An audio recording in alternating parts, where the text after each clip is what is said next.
let us talk about secrets of longevity and better health. I believe that to live longer and healthier life, humans have to follow ketogenic diets. That is to use animal fat such as butter as a main source of energy. Also, we need an adequate supplementation with ascorbates, vitamins and minerals. In this video, I share my experience eating dairy, meat, and eggs instead of plant-based foods, following the one protein-rich meal a day, OMAD, and taking supplements in the following daily amounts. Ascorbic acid, 6–14 grams. Citric acid, less than 5 grams. Magnesium sulfate, less than 5 grams. Potassium chloride, less than 15 grams. Glycine, less than 20 grams. Cysteine as N-acetylcysteine, NAC, less than 6 grams. Taurine, less than 5 grams. Some vitamins, flavonoids, and enzymes. In my life, stress management, regular physical activity, and adequate hydration are essential. This is not advice for medical use. What gives me more energy and slows down aging might not work the same for you. As a general rule, anyone seeking appropriate recommendations should contact a healthcare practitioner. Download my presentation as a PDF file using the link in the description and read it to save your time. Blood vessels harden and blood flow slows down with age due to the reaction of sugar molecules with proteins, leading to a persistent shortage of oxygen in the tissues, hypoxia. Chronic hypoxia can cause healthy cells to undergo senescence. Senescent cells, also known as zombie cells, are cells that have stopped dividing and gone into a growth arrest state.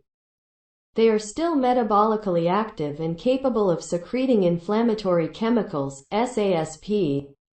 The metabolism of fat and carbohydrate digestion in these cells undergoes significant changes. Senescent cells rely on glycolysis for energy metabolism, just like cancerous cells do. They accumulate with age in all tissues and contribute to many age-related diseases and chronic conditions, such as inflammation and fibrosis.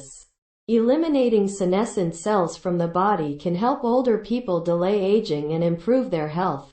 In this slide, we may see that a compromised blood flow leads to tissue hypoxia, oxidative stress, inflammation, infiltration of immune cells, and eventually to the tissue damage such as development of fibrosis. In this slide, we may see that a compromised blood flow leads to accumulation of senescent cells that are produce signal molecules to ignite inflammation, and excessive production of collagen fibers that is development of fibrosis. Glycolysis is a mechanism used by cancer cells to sustain their fast growth, invasion, and defense against immune cell attacks. Cancer cells utilize the same amount of oxygen for energy production as healthy cells, despite their rapid proliferation. Instead, compared to normal cells, they generate roughly 70 times more lactic acid and require around 10 times more glucose. In chronic hypoxic environments, reactive oxygen species, ROS production by mitochondria is increased. Senescent cells use glycolysis to reduce the production of ROS by mitochondria and avoid apoptosis, death, due to damage to cell membranes and proteins by ROS. A glycolytic pathway used by these malignant cells, cancer and senescent cells, to produce energy has several consequences. Specifically, it decreases the pH of the extracellular and intracellular fluids, making them acidic.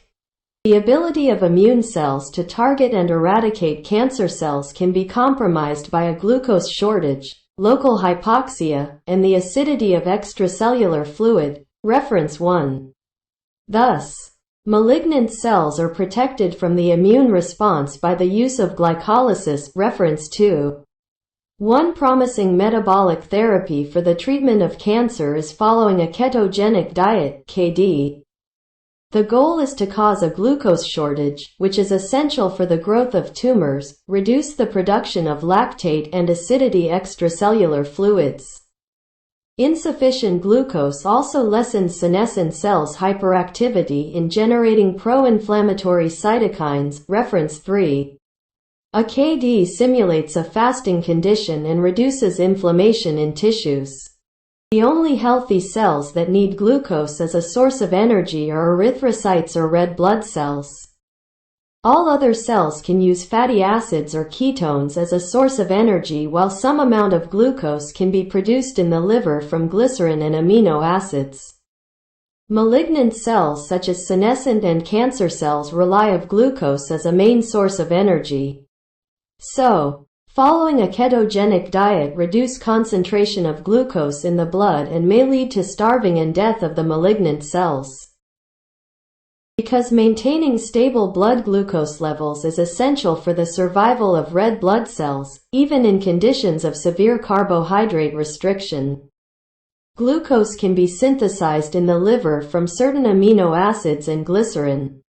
Full ketosis occurs when fatty acids from the diet and released from adipose tissue are used in part to make ketones, which are a primary source of energy in the brain, as free fatty acids cannot pass across the blood-brain barrier to be used by mitochondria for energy production.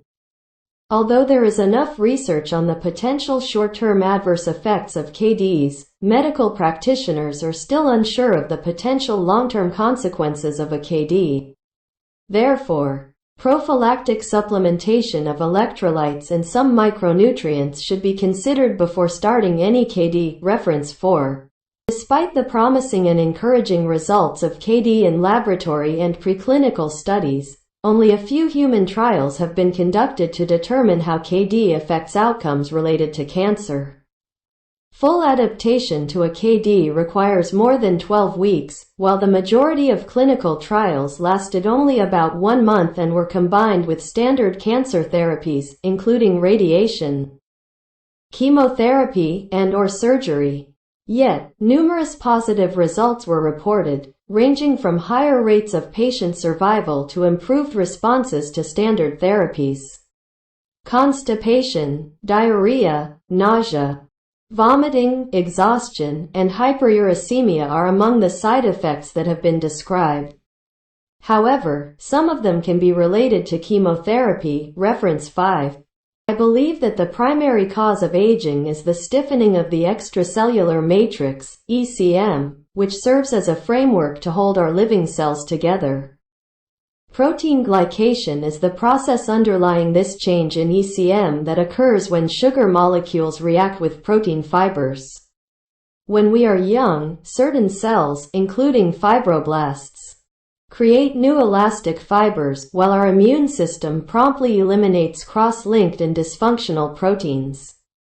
In time, our immune system becomes overloaded with toxins and pathogens entering the blood circulation from the bowels as a result of the so-called leaky gut syndrome, LGS, development. Since most toxins dissolve in fat, they build up in adipose tissue. If our primary energy source is carbohydrates, the pancreas secretes insulin to stop us from burning this fat, leading to obesity.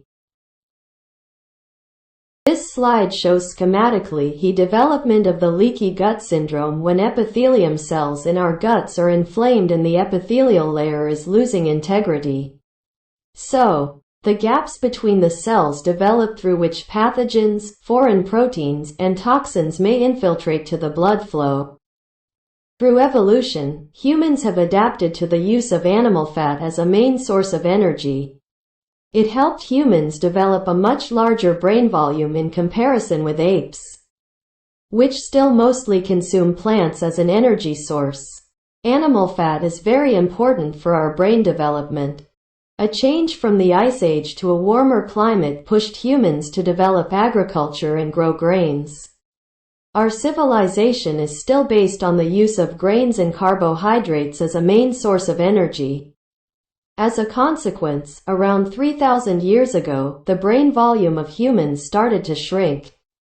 No wonder that with the introduction of processed foods rich in carbohydrates, The average IQ scores in developed countries have been steadily falling by 2.5 to 4.3 points every decade since the 1970s.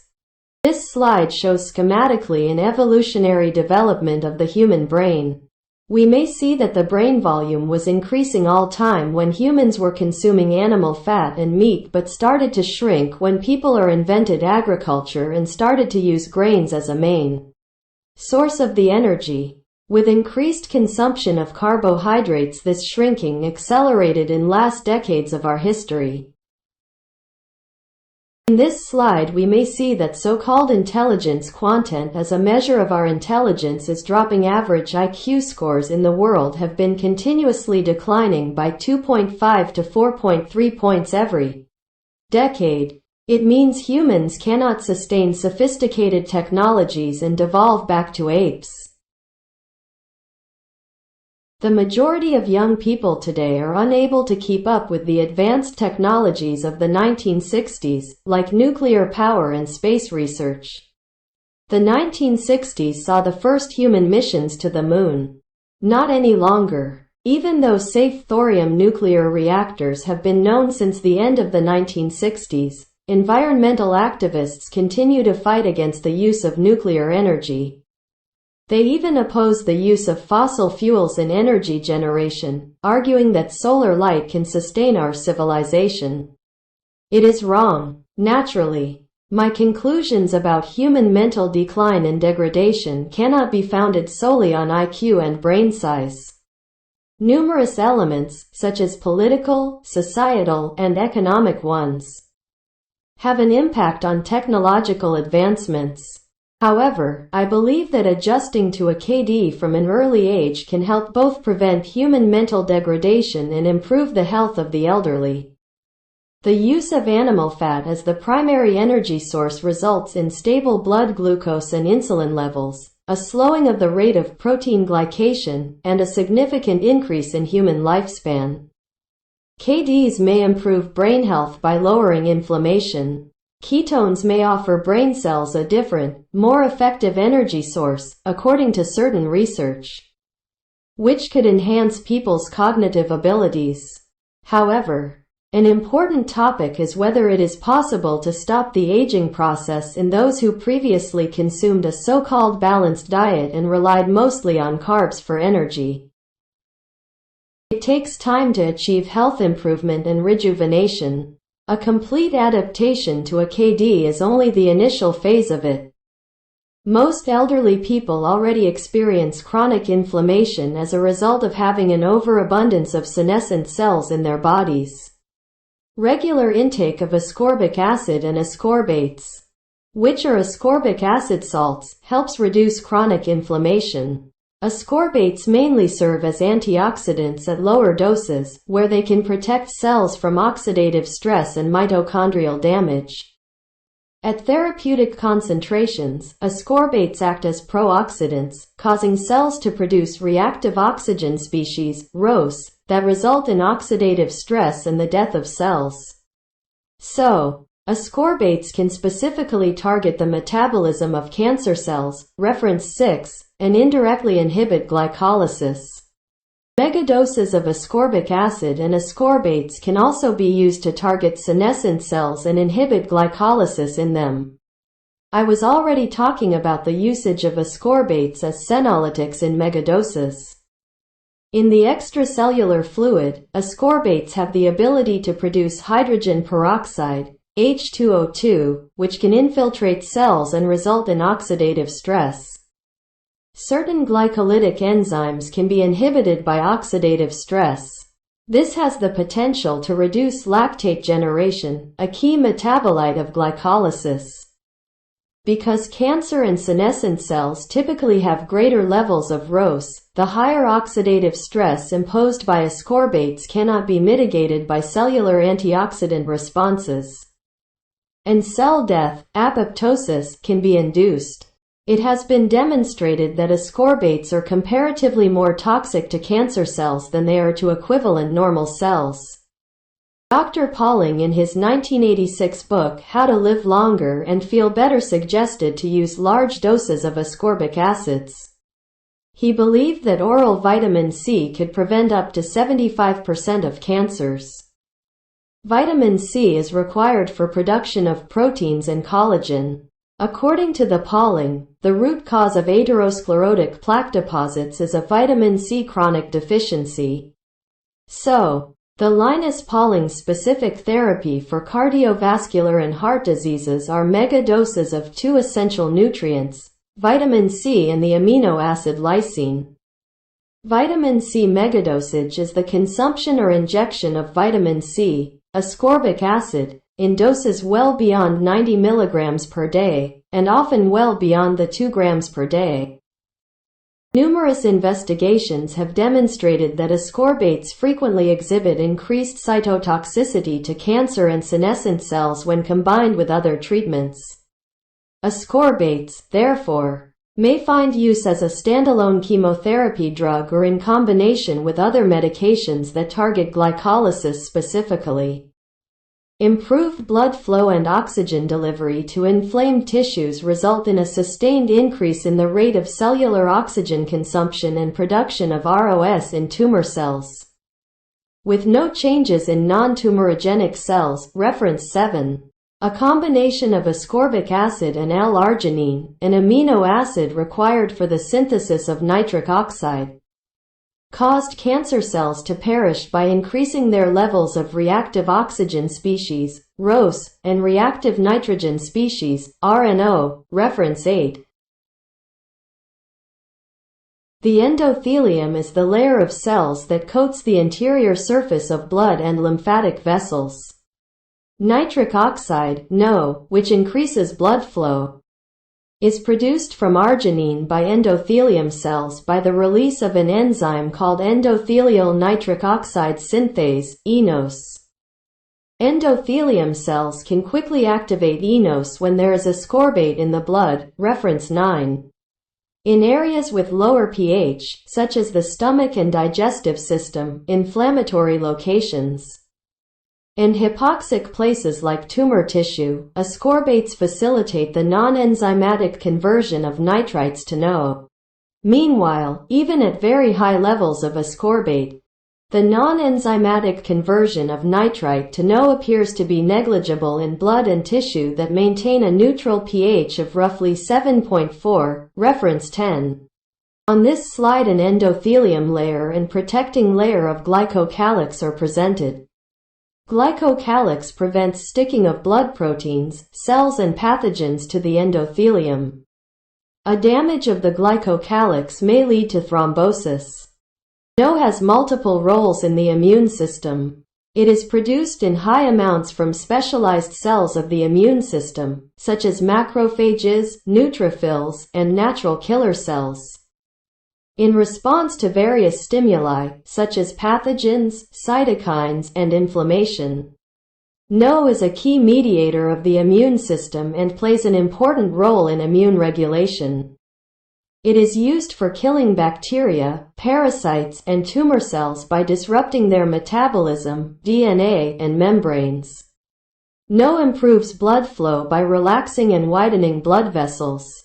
Improved blood flow facilitates the delivery of immune cells and nutrients to the affected areas, enhancing the immune response. NO is also promoting angiogenesis, formation of new blood vessels. NO can modulate the activity of various immune cells, including macrophages, T cells, and B cells. People with diabetes usually have lower blood levels of nitric oxide, NO, and damaged endothelium as compared to those without the disease. Ascorbates have a crucial role in maintaining endothelial cell function by enhancing cell proliferation, inhibiting apoptosis in healthy cells, and raising the bioavailability of endothelium-derived NO. Ascorbates have a slight laxative action, shorten the gut transition time, enhance the gut flora, and lower blood plasma levels of toxins, such as trimethylamine N-oxide, TMGO, since they acidify the inside of the digestive tract. Elevated levels of TMGO in the bloodstream inhibit vasodilation and endothelial function, leading to increased oxidative stress. Ascorbate infusion into the bloodstream restored mice and healthy humans flow-mediated vasodilation to youthful levels, reference 11. We could assume that ascorbates play a crucial role in the elimination of senescent cells, along with cancer cells. The only other mammals that cannot produce ascorbates from glucose are humans. Other primates, guinea pigs, and flying foxes in India.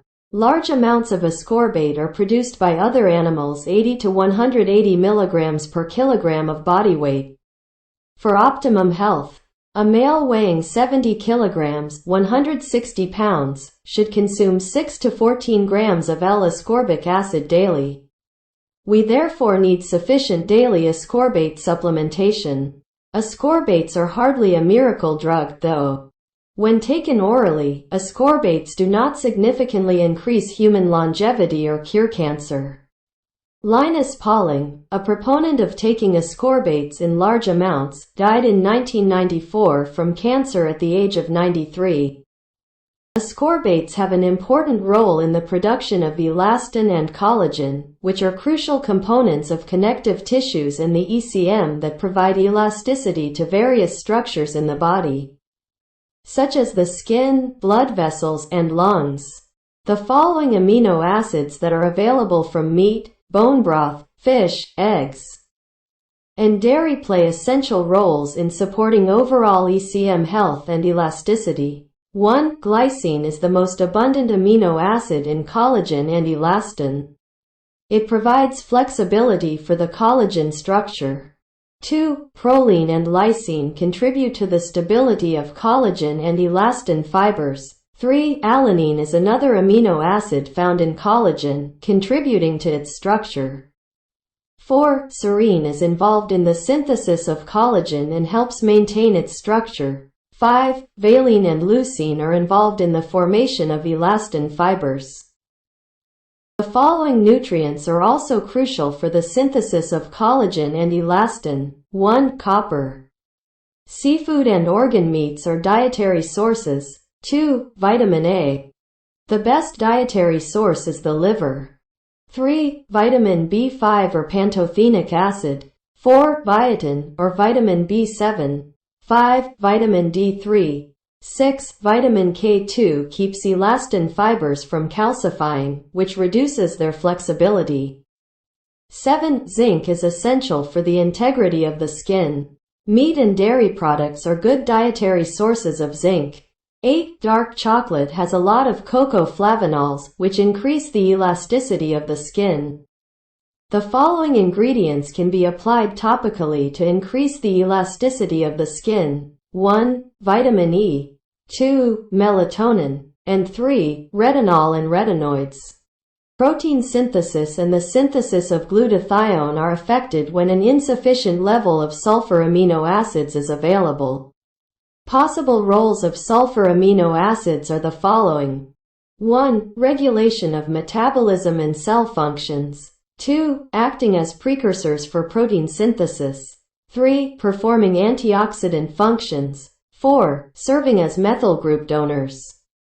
And 5. Serving as nutrient signaling molecules, reference 12. In the general population, levels of taurine in the blood decrease with age, half between the 20s and 50s. Researchers presented data supporting the use of taurine supplements to enhance mice's health and lifespan. In mice, 1 gram per kilogram per day was utilized in animal trials. This translates to a human dose of 0.08 grams per kilogram per day, or around 5 grams per day for a 60 kilograms person, reference 13.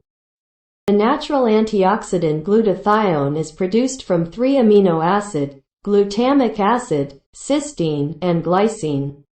A noticeable decrease in glutathione production with age leads to glutathione deficiencies in older people. While glutamate remains unchanged, the blood concentrations of glycine, cysteine, and glutathione are significantly lower in older people compared to younger ones. Glycine, 15–20 grams, and N-acetylcysteine, NAC, 5 to 6 grams. Dietary supplements for a period of 24 weeks completely restore glutathione synthesis and concentrations, enhance mitochondrial performance, decrease oxidative stress levels, and lessen inflammation. Reference 14. NAC's effectiveness in the body can be increased by vitamin C through improved absorption and bioavailability.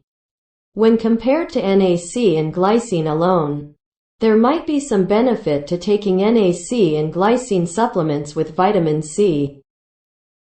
In this slide we can see that the level of glutathione is decreasing starting from the age of 20. It leads to increased oxidative stress starting from the age of 40. Magnesium sulfate is a compound that contains magnesium, sulfur, and oxygen.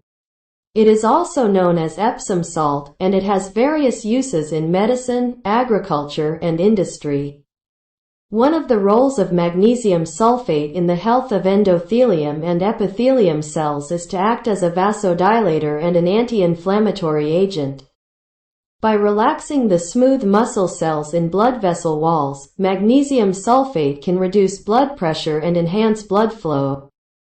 Magnesium salts are natural calcium antagonists with therapeutic benefits to relax skeletal muscle, prevent muscle cramps, reduce migraines, prevent calcification of blood vessels, and slow the development of osteoporosis. Reference 15. Magnesium is the second most abundant intracellular cation, which participates in various enzymatic reactions, thereby regulating vital biological functions. Magnesium can regulate several cations, including sodium, potassium, and calcium. It consequently maintains physiological functions like impulse conduction, blood pressure, heart rhythm, and muscle contraction. Maintenance of the normal physiological level of Mg² is important. The roles of magnesium, such as natural calcium antagonist, vasodilator, antioxidant and anti-inflammatory agent, are responsible for its therapeutic benefits. Magnesium sulfate prevents the disruption of the blood-brain barrier. This is a list of references to scientific publications that were used for this presentation. Thank you for watching this video, where I share my personal opinion on rejuvenation and radical lifespan extension. This video is only for educational and informational purposes, and it does not replace any medical advice. I am not a medical professional, so please consult your doctor before making any decisions that may affect your health. My opinion may or may not agree with the official recommendations, so please do your own research and be informed. I hope you enjoyed this video and learned something new. If you have any questions, please leave them in the comments section below. I would love to hear from you. Also, don't forget to press the like and bell buttons, subscribe to my channel, and share this video with your friends and family. Your support means a lot to me and helps me spread the word about this important topic. Have a wonderful day.